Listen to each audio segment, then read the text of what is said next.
চীনের সাথে সরাসরি যোগাযোগে কুনমিং ইয়াঙ্গুন চট্টগ্রাম রুটে সড়ক ও রেলপথ স্থাপনের পরিকল্পনা এখন চূড়ান্ত পর্যায়ে। এই সংযোগ স্থাপনে বাংলাদেশ অংশের কাজ অনেকটা এগিয়েছে বলে চীনে জানিয়েছেন বাংলাদেশের নীতি নির্ধারকরা। সম্প্রতি চীনের কুনমিংয়ে অনুষ্ঠিত চীন সাউথ এশিয়া বাণিজ্য মেলায় গুরুত্ব পেয়েছে সংযোগ স্থাপনের বিষয়টি। দুই দেশের নীতি নির্ধারক ও ব্যবসায়ীরা এই করিডোর বা সংযোগকে বাংলাদেশের অর্থনীতি ও ব্যবসা বাণিজ্যের জন্য বড় সুযোগ হিসেবেই দেখছেন।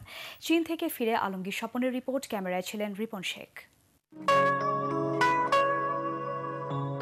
চীনের ইউনান প্রদেশ সাম্প্রতিক সময়ে অর্থনীতির ক্ষেত্রে অর্জন করেছে অভূতপূর্ব অগ্রগতি। 2012 সালে এর জিডিপি ছাড়িয়ে গেছে প্রায় 160 বিলিয়ন মার্কিন ডলার। আর এই প্রদেশের রাজধানী কুনমিংয়ের সাথে বাংলাদেশের চট্টগ্রামের দূরত্ব মাত্র 700 কিলোমিটার, যেখানে বেইজিং 2000 কিলোমিটার দূরে।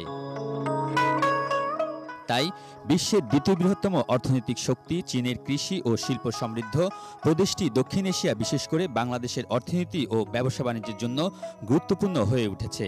দুই দেশের ব্যবসায়ীদের কাছে তাই কুনমিং ইয়াঙ্গুন চট্টগ্রাম রুটে রেল বা সড়কপথে সরাসরি যোগাযোগ স্থাপন এখন সর্বোচ্চ গুরুত্ব পাচ্ছে। We need it. Both sides need it. No, for us we save time, we save money. For you, you make money. It's simple. Kunming থেকে ইয়াঙ্গুন হয়ে চিটাঙে যাবে, এটা তো আমাদের করতেই হবে। বাংলাদেশ এখন যে অবস্থানে আছে এবং বাংলাদেশের গার্মেন্টস ইন্ডাস্ট্রি থেকে আরম্ভ করে অন্যান্য যে শিল্পগুলো, এবং এই শিল্পের কিন্তু একটা বড় অংশই কিন্তু নির্ভরশীল চায়নার সাথে। বাংলাদেশ সরকার এখনই এই সংযোগ সেতুতে যোগ দেওয়া উচিত।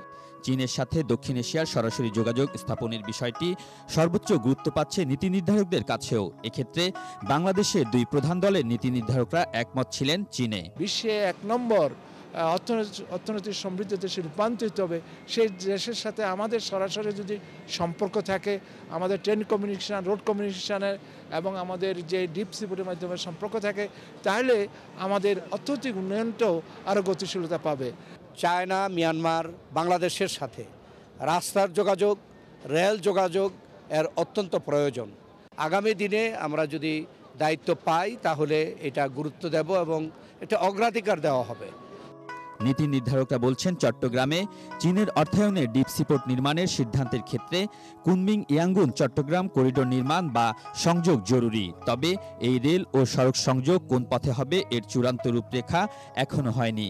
এশিয়ান হাইওয়ের রুট মাথায় রেখে চীন, ভারত, মিয়ানমার, বাংলাদেশের স্টাডি গ্রুপের মূল্যায়নের মাধ্যমে তা ঠিক করা হবে। আমাদের সাইড থেকে আমরা অলরেডি কাজ এগিয়ে যাচ্ছি।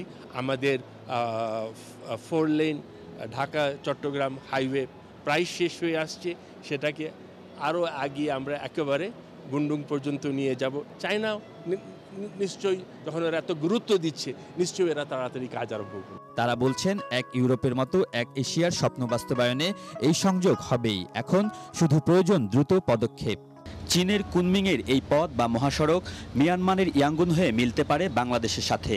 3 দেশের সরকার এক্ষেত্রে যখন একমত, তখন অপেক্ষা শুধু সংযোগের নতুন মহাসড়কে ওঠার। আলমগীর স্বপন, এটিএন বাংলা, কুনমিং, চীন।